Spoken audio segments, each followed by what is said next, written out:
Good afternoon. My name is Tamika, and I will be your conference operator today. At this time, I would like to welcome everyone to the Coinbase second quarter 2023 earnings call. All lines have been placed on mute to prevent any background noise. If you would like to ask a question, you may press star 1 on your telephone keypad. If you would like to withdraw your question, press star 1 again. I will now hand today's call over to Anil Gupta, Vice President, Investor Relations. You may begin your conference. Good afternoon and welcome to the Coinbase second quarter 2023 earnings call. Joining me on today's call are Brian Armstrong, co-founder and CEO, Emily Choi, President and COO, Alicia Haas, CFO, and Paul Graywall, Chief Legal Officer. I hope you've all had the opportunity to read our shareholder letter, which was published on our investor relations website earlier today. Before we get started, I'd like to remind you that during today's call, we may make forward-looking statements. Actual results may vary materially from today's statements. Information concerning risks, uncertainties, and other factors that could cause these results to differ is included in our SEC filings. Our discussion today will also include references to certain non-GAAP financial measures. Reconciliations to the most directly comparable GAAP financial measures are included in our shareholder letter on our IR website. Non-GAAP financial measures should be considered in addition to, not as a substitute for, GAAP measures. We are once again using Say Technologies to enable our shareholders to post questions. In addition, we will take some live questions from our analysts. With that, I'll turn it over to Brian and Alicia for opening comments. Thanks, Anil. Q2 was a strong quarter for us as we demonstrated operational discipline, focused on product excellence, and helped drive regulatory clarity for the industry. I'll start by touching on operational discipline. We drove $194 million of adjusted EBITDA in Q2, marking the second consecutive quarter of positive adjusted EBITDA. About a year ago, we started executing on cost reductions, and I'm happy to say that in Q2, our operating expenses are now down nearly 50% year over year. We ended Q2 with 3,400 employees, and we've been able to get a lot done by being a more efficient company at this size. Next, let me touch on product excellence. People use Coinbase's products because we're the most trusted brand, and we make crypto easier to use. Over the past decade, we've focused on compliance, cybersecurity, great design, user experience, and customer support. We've always taken a long-term view and tried to do the right thing even when it wasn't easy or the rules weren't clear. Today, Coinbase is consistently ranked as the most trusted crypto platform across multiple markets, and this is a huge competitive differentiator for us. We have great product coverage in this industry and serve 3 distinct customer groups: retail, institutions, and developers. For our retail customers, Coinbase and Coinbase Wallet have moved beyond our best-in-class trading use cases. We now help customers make payments, save, earn rewards, access NFTs, use Coinbase Card, and access third-party applications in Web3. Coinbase has become a platform for a broad set of first and third-party use cases with an increased range of functionality. And our goal is to become the primary way people manage their financial lives all over the world, enabled by these powerful decentralized protocols that will become a larger fraction of the global economy over time. Coinbase Wallet provides a way for retail customers to access this functionality while storing their own funds via self-custody. Now, moving on to our institutional customers, we provide an integrated trading, custody, and financing solution through Coinbase Prime. And for our developer customers, we're building Coinbase Cloud with a powerful set of APIs and native on-chain solutions like Base that allow every business to integrate crypto technology. In Q2, we launched our derivatives exchange in select markets outside the US, and we were also selected as the custodian in a number of ETF applications in our institutional business. A big focus for us over the next year is how we're going to be driving utility in crypto that goes beyond just trading. The first 10 years in crypto were primarily about trading, but we've seen our customer base shift its activity over time, where the majority of our active customers now do something with crypto other than trading. My belief is that the next 10 years in crypto will become predominantly about non-trading use cases. So what could some of those be? Well, payments is a big one. As the scalability of blockchains improves by moving to layer 2 solutions like Lightning, Optimism, and Base, we'll see payments emerge as a larger use case. Getting more scalable blockchains will be as important as the internet moving from dial-up to broadband. We'll also see the rise of decentralized identity systems with decentralized messaging and social apps that will accompany those, connected right into those decentralized identities. And we're working hard at Coinbase to make it easy to connect your Coinbase wallet to any third-party app, or dApp, which stands for decentralized app. In the Coinbase app today, you can actually visit the Web3 tab at the bottom right of our app and connect it to any third-party application out there in the ecosystem.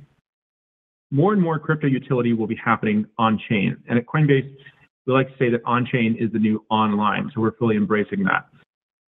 As we continue to make crypto trusted and easy to use with these new use cases, we'll help update the financial system globally and help 1 billion or more people benefit from this technology. So finally, I want to touch on how Coinbase is driving regulatory clarity for the industry.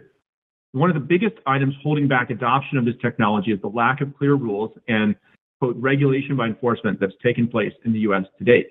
While the rest of the world has made great strides in embracing crypto and Web3 technology with clear legislation, the US has struggled to keep pace. Coinbase has an important role to play here. When the SEC refused to engage in rulemaking and instead pursued a regulation by enforcement approach, we availed ourselves of the court to help bring regulatory clarity to the United States and help get case law created. We've also been actively engaged with Congress, where we've seen bipartisan support to pass crypto legislation. In just the past few weeks, the House Financial Services Committee and the House Ag Committee passed the landmark crypto market structure bill, FIT21, and the stablecoin bill with bipartisan support. These bills go to the House floor for a full vote later this year, and from there advance to the Senate. Coinbase is committed to helping ensure America passes crypto legislation and is not left behind. We've also begun activating crypto users across the US to ensure their voices are heard in our democracy.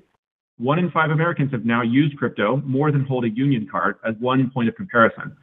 And our Stand with Crypto campaign has signed up about 60,000 crypto advocates to date across all 435 congressional districts. As an example of how we're activating them, in New York City today, we're hosting an in-person gathering with representatives from the offices of Senator Gillibrand, Mayor Adams, and Governor Hochul, and hundreds of crypto enthusiasts. By the way, you too as an investor can help in this effort by visiting standwithcrypto.org to sign up as a crypto advocate. If you want to ensure America embraces crypto technology and helps create clear rules around it, please help us by visiting standwithcrypto.org. Congressional town halls are happening all throughout the August recess, and we're encouraging Stand with Crypto advocates everywhere to reach out directly to their policymakers to support innovation and clear crypto regulation. Crypto is even proving to be an important topic in the upcoming 2024 presidential election, with most of the challenger candidates staking out a positive position. In a democracy, the government is for the people and by the people, and the citizens of the United States have made it crystal clear that they want to use crypto, and they believe in the potential of this technology. We will not allow America's leadership here to be destroyed by a few outliers in our government painting outside the bounds of the law. The various court cases being decided now, at a minimum, prove that what we've been saying all along, that there is no regulatory clarity, new legislation is needed, and the underlying assets themselves, as decided in these cases, are not securities. In conclusion, although we're in a crypto bear market with volatility the lowest we've seen in years, Coinbase is financially healthy with our second quarter of positive adjusted EBITDA. We even generated $156 million in cash in Q2. We intend to hold headcount flat for now as we keep making progress on the above items that I mentioned. Meanwhile, we have the most trusted brand and the easiest to use products, and we're showing up day in and day out to do the hard work of running a trusted, secure, and compliant crypto platform. This is our competitive advantage. Our long-term focus on following the rules has proven to be the right strategy, as regulators have closed in on companies who didn't, another competitive advantage for us. And we're driving regulatory clarity in the US, while expanding abroad in places where the rules are already clear. All of this sets us up to be the global leader across a variety of products and our 3 customer groups. Crypto is the most important technology we have to update the financial system globally, and Coinbase is the leading company in this space. With that, I'll hand it over to you, Alicia, to tell us more about our Q2 performance. Thanks, Brian. So as Brian shared, in Q2 we made good progress on our journey to build an increasingly efficient and financially disciplined company. As he said, we generated $194 million of adjusted EBITDA, and we generated $156 million of cash. We ended the second quarter with a total of $5.5 billion of USD resources on our balance sheet. I want to shift and talk about the drivers of our results, starting with the macro backdrop and then discuss our financial performance. In Q2, crypto volatility, which is a key input into our trading business, continued to decline and it reached multi-year lows. Our trading volume declined 37% in this environment. But importantly, it outperformed the global spot market, which declined 48% as we gained market share in the quarter. This provides the backdrop to our transaction revenue. The low volatility environment contributed to transaction revenue of $327 million, which was down 13% quarter over quarter. The average blended fees for both consumer and institutional increased quarter over quarter. This increase in fees was driven by a mix shift of trading volume. We offered a simple and an advanced trading experience in retail. We offer trading through the exchange and through the Prime platform in institutional. The fees differ by product, and the mix shift drove an increase in fee rate during the quarter. Subscription and services revenue was $335 million and exceeded our outlook.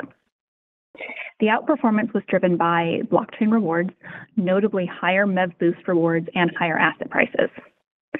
In addition, we saw a higher percentage of cash invested in accounts that generate interest income. On the expense side, we continue to operate with heightened focus on cost and efficiency. As Brian mentioned, our quarterly recurring operating expenses, these are technology and development, general and administrative, sales and marketing, are down nearly 50% compared to the second quarter of 2022, when we really started to focus on financial discipline. In Q2, our total operating expenses were $781 million. Our recurring operating expenses were $664 million and lower than our outlook, mostly driven by our ongoing operational efficiencies. We provide a lot of detail in our letter. Lastly, I want to turn to our outlook for the third quarter. In our letter, we note that July transaction revenue was approximately $110 million.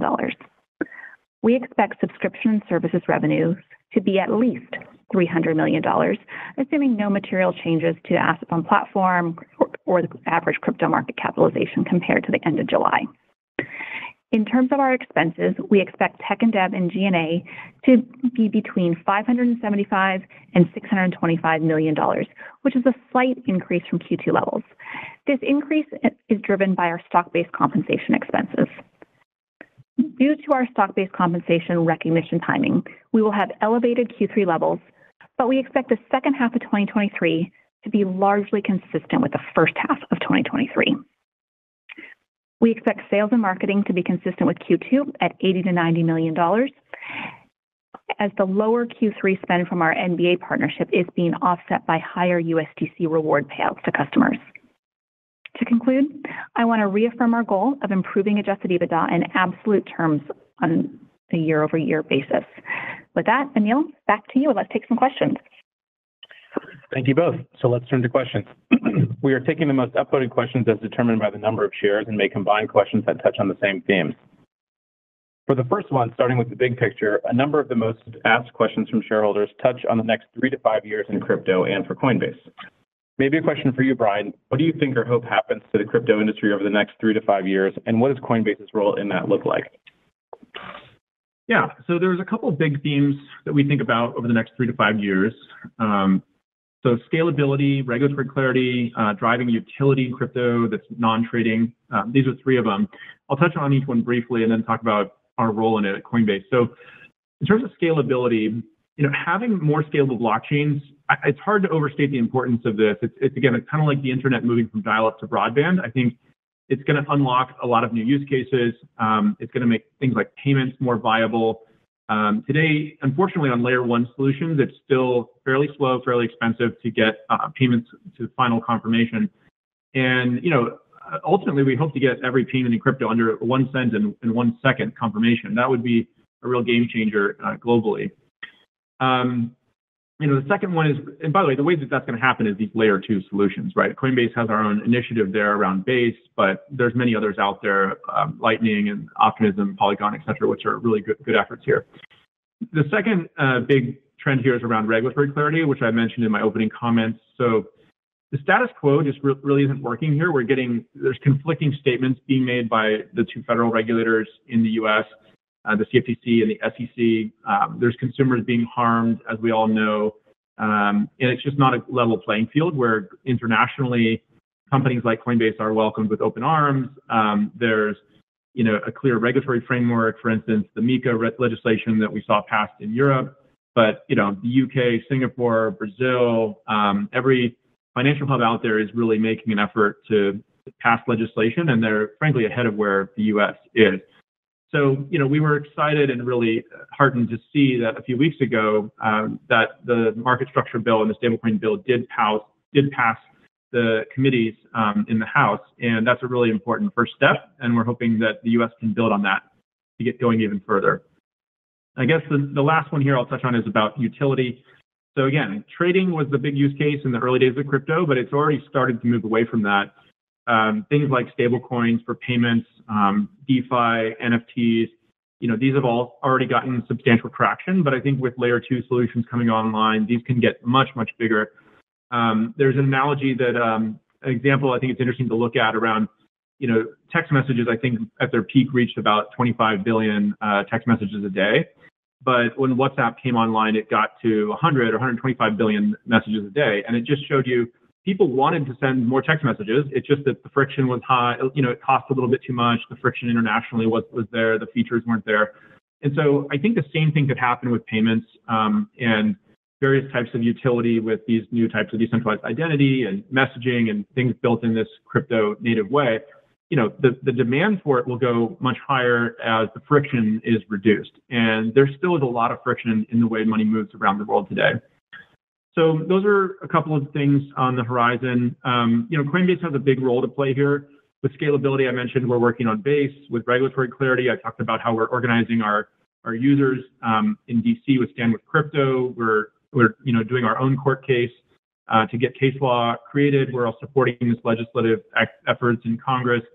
Around utility, we're building a lot of this stuff natively into our own products, right? To just try to make all these things, decentralized identity and DeFi and NFTs and stablecoins, just make it easier and easier to use, how people interface with layer 2 solutions as well. So I think Coinbase is really the only company in the world that has the trust and the scale internationally and the expertise around crypto to actually make this happen. And that's a really important thing that we can go do. Next question. Recent enforcement actions remain top of mind for many shareholders. To that end, can you give an update on the litigation process with the SEC? What are the key issues at stake, and how should we think about the timeline and milestones from here? Paul? Thanks, Anil. Well, with respect to the litigation with the SEC, I want to be very clear. We do think we can win. We expect to win. But it's important to understand that our goal across not just the litigation, but all of our efforts engaging with the SEC and engaging with the U.S. government as a whole is to achieve regulatory clarity, to protect consumers, promote innovation, and essentially establish clear rules of the road that everyone can understand and follow. We think that's how we all win, regardless of the outcome of any particular case. And that's why, while we are focused on the enforcement action, we are also focused on legislation and other efforts that may provide the clarity that I speak of. Now, the reason why we are so focused on pushing for regulatory clarity here in the U.S. is that at present, under the status quo, we have very conflicting messages about what the law provides, especially considering that many of these laws were written well before the internet even existed. Take, for example, conflicting statements from the chair of the SEC and the chair of the CFTC on whether Ethereum is a security. Or consider the fact that the chair of the SEC has taken very different positions in just the last 2 years about whether or not there are even regulatory authorities that apply to cryptocurrency exchanges like Coinbase. So regardless of the outcome in any particular case, it's clarity that we ultimately define as winning. Now, let me talk just a bit about the case. Obviously, we are disappointed that despite our good faith efforts and our efforts to be as transparent as possible with the commission and with markets as a whole, the SEC did choose to bring an enforcement action against us earlier this summer. And in response to that, we are pushing and hard and making the same points that we have made throughout this entire challenge. Number one, that Coinbase does not list securities on its platform. We have a lot of confidence in that because of rigorous asset review process that we've undertaken. Number two, that the SEC lacks any authority to regulate digital asset exchanges exactly in the way in which Chair Gensler acknowledged when he testified to Congress to that effect in May of 2021. And third, that when the SEC declared our registration statement effective in April of 2021, a month earlier, it never suggested whatsoever that there was any requirement to register. So what happens next? Well, tomorrow, as it turns out, in our case in the Southern District of New York, we will be moving the court for an order dismissing the case in its entirety. And we're going to be submitting a brief to that effect, which lays out all of our arguments for the court's consideration, which we expected to be fully submitted and taken under consideration at the end of October. We have full confidence in the arguments we're making to the court. We're certainly grateful for the opportunity the court has provided us to be heard early in the case after we've been working so hard and so long for clarity. But regardless, again, of any particular outcome on any motion or any court case, clarity itself is the goal. That's how we define winning, and that can come either through a court decision or legislation passed by Congress. Thanks, Paul. Our next question is, how does Coinbase plan to derive revenue directly or indirectly from the upcoming Base L2 platform? Does this hurt trading volumes by encouraging more users to go on-chain away from Coinbase? Brian? Yeah, I can take this one. So first, I just want to correct a misconception in the question itself. So the question asked, will more users go on-chain away from Coinbase? Coinbase is fully embracing on-chain, and actually, I think it's going to be the easiest way to access everything that you want to do on-chain. This is actually nothing new. It's been that way for a long time. Even 10 years ago, when Coinbase was live, we allowed people to, when you're sending and receiving transactions, for instance, those would happen on-chain when you sent on and off the platform. And in more recent years, we've allowed people to access decentralized exchanges, various smart contract protocols through Coinbase Wallet, and we've made that easier and easier in the main retail app as well. So just to be clear, we want Coinbase to be the easiest way to access everything on-chain. We think on-chain is a very important part of where this industry is going, and people are going to do that with Coinbase. So those are not contradictory items. Now, I think the heart of the question really asks about how we're going to monetize directly and indirectly Base, which is our layer 2 solution. And just a quick background for everybody who's not fully aware, today blockchains transactions are happening on what's called layer 1, and they tend to be they take longer to confirm. There's a little bit of a higher transaction fee, and so the industry has been working for a long time on how to make that more scalable, how to make it lower cost, how to make it easier for developers to build on what's called layer 2. It's kind of like, again, the internet moving from dial-up to broadband. So Coinbase has tried to help this happen as a company in the space, driving innovation. And on top of the Optimism stack, which is one of the layer 2 protocols, we've launched our own layer 2 solution called Base, which is being decentralized over time. And a lot of developer interest has happened, and there's a lot of activities we're doing around that. So how will we monetize it? Well, the short answer is that Base will be monetized through what are called sequencer fees. Sequencer fees can be earned when any transaction is executed on Base, and basically Coinbase can run one of these sequencers as others can over time. Now, indirectly, it helps us monetize as well because it helps us grow the size of the pie. It helps us grow the ecosystem. Again, it comes back to these internet analogies, but if we can make the utility that much better, the payments faster and cheaper globally, more and more people will use crypto every day, and that's how indirectly it'll just help our business grow. So I'll leave it there. Thanks, Brian. Okay, we'll take one more before jumping into live questions. So question from a shareholder, based on some recent news, how will Coinbase generate revenue from its custody of the upcoming spot ETFs? Emily? Sure. Well, we're proud to be on this journey with some of the world's most trusted financial leaders. The primary way that we'll monetize in the near term is via AUC fees. And then down the line, we think there's a good deal of ancillary revenue that we can generate from things like settlement and other services.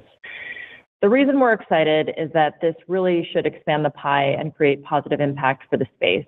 It should broaden our reach and will bring new people and institutions into the crypto economy. Should these applications get approved, it should broaden the reach of the asset class as some of the biggest institutions in the world seek to gain exposure to Bitcoin and eventually to other crypto assets for the very first time. It'll generally create more legitimacy of the asset class. ETFs should also increase liquidity and market stability, as we've seen with other asset classes.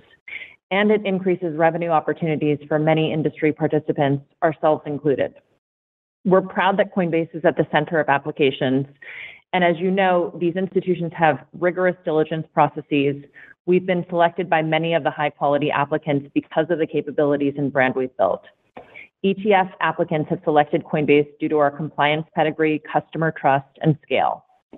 So how does Coinbase add economic value to these ETFs and their issuers? We offer, first and foremost, secure crypto custody. And over the longer term, we'll explore ways to drive monetization via settlement, advanced trading, and API reporting. We're also entering into bilateral surveillance sharing agreements with major ETF listing exchanges, including the NASDAQ and CBOE. We're definitely in the early innings, and it's important to note that these products are still going through the registration and approval process. So I just want to emphasize that while the whole opportunity is exciting and has the potential to expand crypto adoption, there's a lot of work to be done before the ETFs are even approved and available. But the future is very exciting. Okay, thanks, Emily. Tamika, let's open it up and take questions from the analysts. As a reminder, if you would like to ask a question, press star 1 on your telephone keypad. Your first question is from the line of Devin Ryan with JMP Securities. Hey, good evening. Thanks so much. I guess first question on just the market share backdrop. So trading volumes, I think, were down 37% quarter on quarter, but the global spot market was down 48% quarter over quarter, which you mentioned. So that obviously indicates some market share gains. And so I just love to talk about the competitive landscape, and particularly as that's changing quite a bit here, just speaking to the opportunity for the firm to capture additional market share from here and just the things that you're doing to position to gain more market shares. It seems like you did just this past. Thanks. Yeah, I'll start it off, and then, Alicia, feel free to jump in. So I think in general, we've seen a flight to quality, and that's been really a validating of our long-term strategy at Coinbase, right? We've always tried to take this perspective of let's do the right thing, let's follow the rules, let's work with regulators around the world, let's go out and advocate for regulation when it doesn't exist, and if the rules aren't clear, let's do the right thing, kind of what we think they would be if and when they come around. So that wasn't always the easiest approach to follow. It caused us to have to move slower at times, but I think it's been the right approach. So, for instance, we did see that gain in share with simple trading in the U.S. There's a variety of factors that could go into that, but we did see Binance US exit the market, which could have been one of the factors. We have seen other markets around the world, for instance, in the UK, where Binance exited and we saw our share gain. Now, I think Binance offers lots of different products and services. Not all of those we are going to be able to offer, frankly. We may not be allowed to offer. So I want to make sure temper people's expectations a little bit there. But, for instance, we launched our derivatives exchange internationally in the last quarter. We recognize that is a very important part of the market that historically we hadn't really been playing in. We think that's a good opportunity to go and invest in, and we're going to continue to do that in more and more markets around the world. But as with everything we do, we're going to do it in a compliant, entrusted, legal, regulated way. And so we may not be able to offer everything that competitors have offered in the past. That being said, I think it's the right long-term solution. And so hopefully we continue to gain share where people start to value trust and compliance and a flight to quality. Okay, terrific. Just to follow up here on institutional adoption, obviously regulatory challenges continue to be an overhang, but the Ripple summary judgment was seemingly something to help build some confidence here for a number of folks. I'd just love to maybe hear about some of the green shoots that you're seeing in your business or takeaways from the State of the Crypto Summit may indicate that institutions are either beginning to re-enter the market or actually more active in the market, or is this just really we need to see comprehensive legislation for a step function improvement? I'll offer some comments there. We were really excited to see the engagement at the State of the Crypto Summit that you mentioned earlier. We brought together over 400 institutions that included hedge funds, asset managers, also included some global regulators and others. And the spirit here is everybody is building. As we also shared in my remarks, we've seen growth in our Prime platform quarter over quarter. So despite the market volume being down, that was an area where we did see growth, and we're seeing more and more institutions put money into the space. I think we can also see the spirit of institutional adoption through these ETF applications that Emily spoke about earlier as well. So we're seeing institutions continuing to build through the markets, whether it's ups and downs in volatility or whether it's through regulatory headlines. They recognize the long-term value of this asset class, and we're seeing momentum on that front. Okay, thanks so much. Your next question is from the line of Lisa Ellis with MoffettNathanson. Hey, good afternoon. Thanks for taking my question. I had a follow-up question, maybe Brian, for you on the priority you raised around scalability and driving scalability in crypto over the next, in order to, shift beyond trading and into other utility-oriented use cases over these next several years. Just thinking the layer 2 solutions have been around, now I think Lightning was started back in 2015. What is it that has to happen to kind of break that free? What's been holding back the usage of these layer 2 solutions to increase scalability in crypto and utility for things like payments or things like identity, as you said, just faster transaction speeds, lower cost transaction speeds? Like, just from our perspective, kind of as observers, maybe more in the space, like what are the signposts that we should be watching for, to sort of see that progress happening? Thanks. Yeah, it's a good question because, if I go back to 2015, I probably would have thought it would have happened faster. There was a couple, we did a deep dive back then on Lightning, and it was very nascent. It was frankly a little bit complex. Just the way that liquidity pools have to be spun up, how transactions could be received and sent on a mobile device where, the app is not always in the foreground. These were the types of kind of challenges that we saw early on. And at that point back in 2015, we determined Lightning wasn't ready. We've been taking a fresh look at it, and there's been a number of really great teams from different companies working on open source solutions and some proprietary ones that have tried to help advance the state of technology there. I think the layer 2 solutions on Ethereum, like Polygon and Optimism and Arbitrum, Base is built on one of those, Optimism,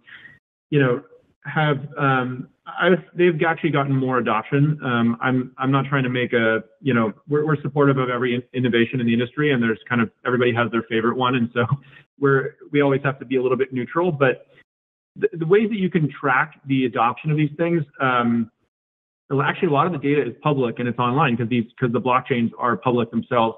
So, for instance, you can go look at the daily number of transactions happening on Ethereum layer 2s. You can look at the TVL metric, which total value locked. There's various sites out there like DeFi Llama and places like that. You can go track some of this publicly available data. And we actually have seen a pretty nice growth. We have seen pretty nice growth in Ethereum layer 2s just in the last, I'd say, like 3 to 6 months.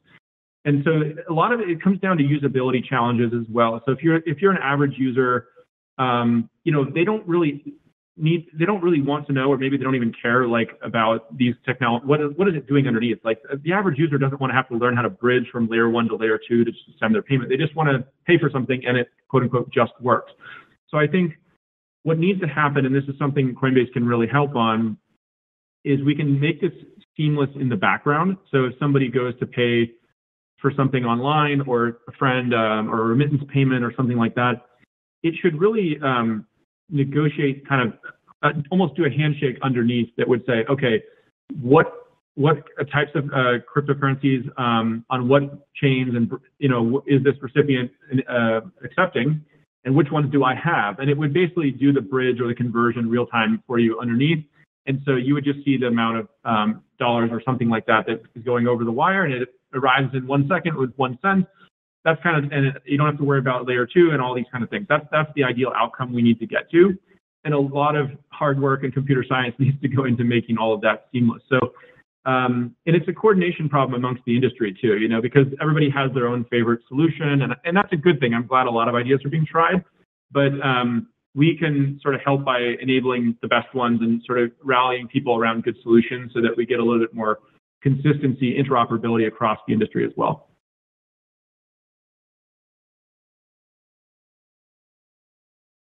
Your next question is from the line of John Toretto with Needham & Company. Hey, great. Thanks for taking my question. First, I just wanted to drill into the take rate a little bit more because it looks like it expanded to the highest levels since Coinbase became a public company.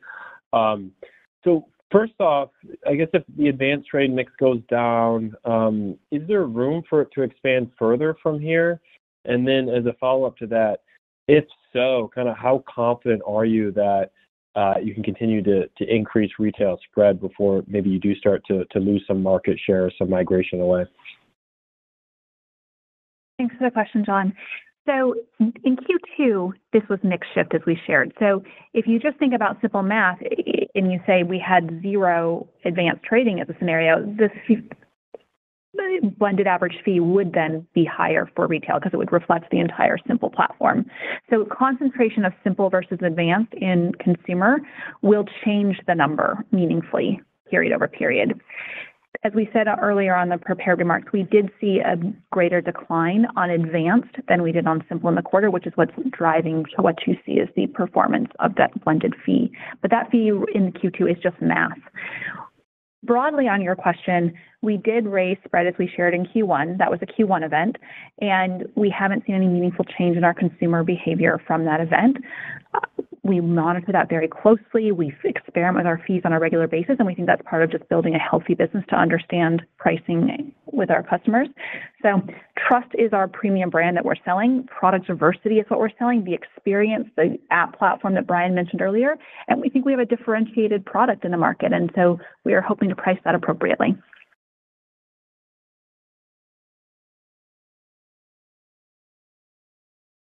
Your next question is from the line of Boy P. with U.S. Tiger Securities. Hi, good afternoon. Thanks for taking the question. Just want to dig a little bit deeper to the retail trading fee rate question.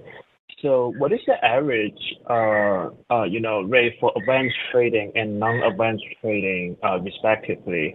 And do you think the same dynamics could will sustain in 3Q?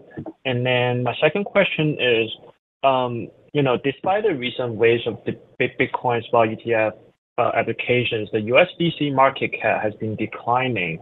But on the other hand, you mentioned the growth of Prime indicates institutions are still investing in crypto. Do you think on a net basis, the U.S. institutions are losing interest in crypto? And when can we see a turning point for USDC market cap? Thank you. Let me start with the fees, and then Brian or Emily, if you want to talk about USDC and U.S. institutions. So, Bo, on the fees, we have multiple products within the retail and on the institutional side. So within retail or consumer, we have Simple trading, we have advanced trading, we have Coinbase One, and then underneath that, we have fiat to crypto and crypto to crypto. So I can't give you a specific blended average for each of these products. There's also tiered fees on the advanced product. What I can tell you is that our fees are transparent, that they're posted for customers, and so customers know what the fee is before they execute a trade on our platform. So then the blended average fee rate, which we report, is just a mix shift. It is math that results from the trading behavior of our clients on our platform. So I can't give you what we expect in Q3. There's nothing that we do other than focus on driving engagement, driving revenue. That is our primary goal. Shifting gears and talking about USDC, as Brian shared earlier, we did see a decline in USDC market cap as a result of the banking crisis in Q1. So I think we all know that when Silicon Valley Bank failed, USDC had a depeg that precipitated a decline in USDC market cap.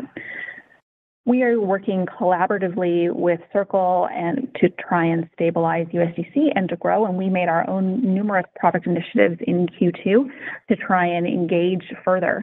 I think, Brian, maybe you want to share again what we think really the opportunity for stablecoins broadly is around these layer 2 solutions.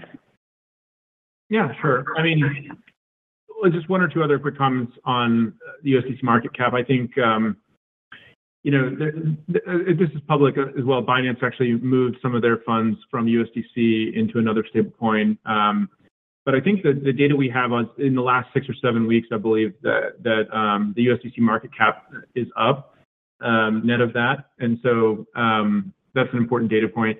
I think there was also a perception that emerged just about U.S. regulatory risk. And there was sort of this perception that USDC had more of a U.S. nexus than Tether or something like that. And to be honest, I'm not sure how well informed that is because, of course, Tether is storing U.S. dollars as well. And any bank, whether it's in the U.S. or not, that's storing U.S. dollars kind of needs to have a corresponding bank relationship. And it's within the nexus or purview of the U.S. government. So I think that I'm not sure how well informed that perception was, but sometimes perception is reality. To Alicia's point, I think that we're very bullish on stablecoins. I think that it's an important use case. It's an important stepping stone to getting people access to better financial services. And then ultimately, I think, by the way, longer term, I think we could see Bitcoin and sort of these more deflationary assets start to be used more as currencies and money as well. But today, people have such a high expected upside on it that they're not willing to spend it in high enough quantities. So anyway, I'll pause there, but those are our high-level thoughts on the market cap. Your next question is from the line of Owen Lau with Oppenheimer. Good afternoon, and thank you for taking my question. Could you please give us more color on the traction on Coinbase International Exchange? I think you have 50 institutions, $5.5 billion in contract volume. So what's the next step, and when do you expect revenue to be more material? Thank you. Yeah, so it's definitely early days on Coinbase's derivative exchange. We've really just kind of launched it in Q2 with a small handful of clients, as you said, really kind of like a beta launch, API only. So some of the next steps that we'll be working on are integrating it into our retail app. This advanced trading for retail customers is important. We'll be launching it in our Prime app for institutions. We'll be expanding it to more geographies as well. And there's various licensing requirements in the major markets around the world to get that working. Our customers have also asked for features around unified margin and additional kind of financing and leverage type features. So those are some of the things on the horizon. You can track the data is public just around the volume of the books that we have there live today on our site, international.coinbase.com. And we'll also be adding more books. That's the other thing I should mention. Today, we just have 4 books live. 2 of them got added just in the last week or so. We'll be adding more books as well. So those are all next things that we need to do. There's a lot of work to do to get that to be where we want it to be. And it's definitely very early days. So we're not really commenting on the revenue piece of it yet.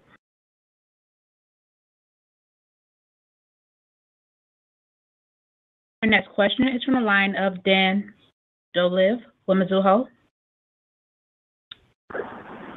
Hey guys, thanks for taking my question. I really appreciate it. We were talking about you mentioned the share gains, but if I look at our data, at least when you compare it to some of your key competitors in the U.S. like Robinhood, I mean, it seems like you are ceding some share.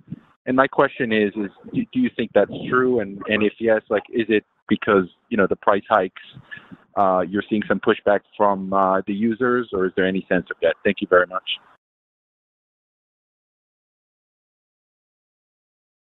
Thanks for the question, Dan. So as we said, we experiment heavily with any fee change that we roll out to our users, and we're not seeing any change in behavior based on fee changes that we made in Q1 on our platform. We're really excited to see Robinhood's growth into crypto. We think it broadens the users who are interested in crypto as an asset class. We are heartened to see more and more companies add crypto to their portfolios. One of the ways that we differentiate ourselves is that we're a crypto native company and that we're looking to build more crypto native experiences for our users, such as staking is a big one, but then increasingly the integration to our dApp marketplace and the ability to use applications on chain.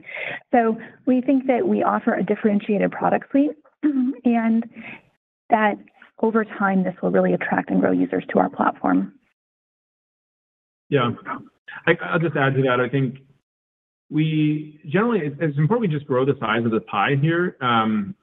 Crypto is still in its infancy, right? We genuinely mean this when we say it. We want crypto to be integrated into every financial service business out there. Fintech apps, neobanks, traditional banks, traditional financial service companies, these ETFs, right? Like, we don't view it as zero sum, we view it as positive sum. And the goal is really to help update the financial system globally. And to do that, we needed this to be integrated in all kinds of products and services out there. And, to Alicia's point earlier, we didn't really see any material change in fees in Q2. So I don't think that's something that would have driven that in this case. Tamika, we've got time for one more question, please. Your final question comes from the line of Ben Budish with Barclays. Hi, good evening, and thanks for taking the question. I wanted to circle back to the question kind of around simple versus advanced trader. I think, since like last December, it seemed like the simple trader has been kind of remarkably consistent, whereas the advanced trader sort of comes and goes with market volatility. I was wondering if you could talk a little bit more about the sort of different customer profiles you see. How do they kind of compare? Is it sort of a demographic or an income or sort of interest level thing? Because I think we would sort of assume that maybe the advanced trader is more engaged, but it seems like the simple trader is there quite consistently. So what are your kind of reads on, the sort of characteristics of these customer types other than the choice they're making with how to trade?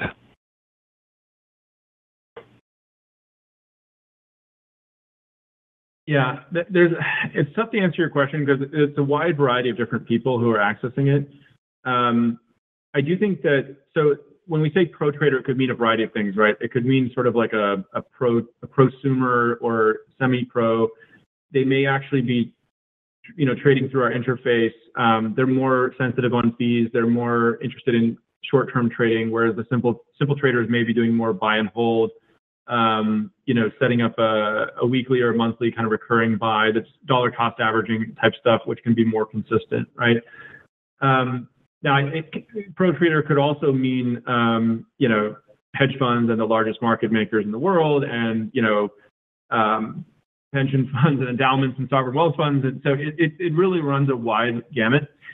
I think that we have more work to do to serve the pro trader segment of the market with some of those features that I mentioned around more order books, derivatives trading, ways for them to get leverage is a big one, kind of unified margin. And so I think as we kind of mature our product offering around the pro traders, which we still have more work to do, I think hopefully we will see that even in up and down markets, we'll see more activity be more sticky there because, pro traders in theory, I think you're right. They should be able to find opportunities to trade whether the market is, no matter what the market is doing. So I think we need to mature our pro trader offering a bit, and that may emerge over time. I appreciate it. Thanks for the color.